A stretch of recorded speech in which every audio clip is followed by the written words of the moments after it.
දැන් ඕගොල්ලන්ට විභාගෙට හිර වෙලා කියලා හිතන ඇත්සන් තාම වැඩ කරගන්න උනේ නැහැ. ඒ හැඟීම තියන අය. ඇත්තම කිව්වොත් ඕගොල්ලෝ වැඩ නොකරම නැහැනේ. යම් තරමකට වැඩ කරලා තියෙනවා. මොකද්ද දැන් වැඩ කරලා මදි වගේ හිතෙන්නේ? මේ යන ට්‍රෙන්ඩ් එකට තාම අර පේපර් එකට ඕන ස්ටයිල් එකට තාම වැඩ කරගන්නේ නැහැ. මතක තියාගන්න. ඕගොල්ලන්ට මේ හිත හයිය කරගන්න තියෙන හොඳ දෙයක් මං කියන්නේ. අපි කොච්චර මෝරාල් අප් කරලා තියුණත් ඊළඟ මොහොතේ මේ මෝරාල් එක බහිනවා. ඒකනේ ඇත්ත කතාව. මේ මෝරාල් එක අප් වෙලා තියෙන්නේ ඒ වෙලාවට විතරක් පොඩි කුචි ගැන්වීමක් නෙවෙන්නේ.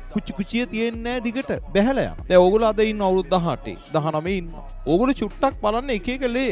ඕගොල්ලන්ට අවුරුදු 5ක් වැඩි මල්. යුනිවර්සිටි එකක ඉන්න කෙනෙක්, පොඩි ජොබ් එකක් කරන්න ගිය කෙනෙක්, ඒ ලෙවල් යනගෙන කෙලගෙන වෙන ප්‍රශ්න දාගෙන ජීවිතේ අන්ධකාරයට ගිය කෙනෙක්. ඔහොම බලන්න එක එක ලේය.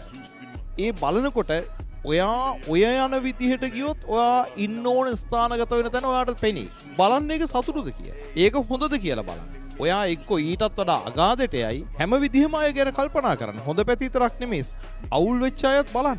ඔයා ස්ථානගත කරාම ඒ ඉන්නේ ඔයා කොතනද කියලා ඔයාට දැනෙ ඔයාට වෙනදී. අන්න ඒකෙන් මිදෙන්න නම් ඔයා හඹාගෙන යයි. ඔයාගේ අනාගතය වෙනුවෙන්. නැත්නම් ඔය කොයි තරම් මෝරල් ටෝක් දැම්මත් අපි ඒ වෙලාවට මෝරල් වෙනවා ඊට පස්සේ ඕක බහැලා යනවා. ඒ නිසා ඇත්ත දකින්න. ඇත්ත දැකලා මහන්සිලා වැඩ කරන්න මේ තියෙන කාලය වැඩිත් නැති අඩුත් නැති කාලයක්.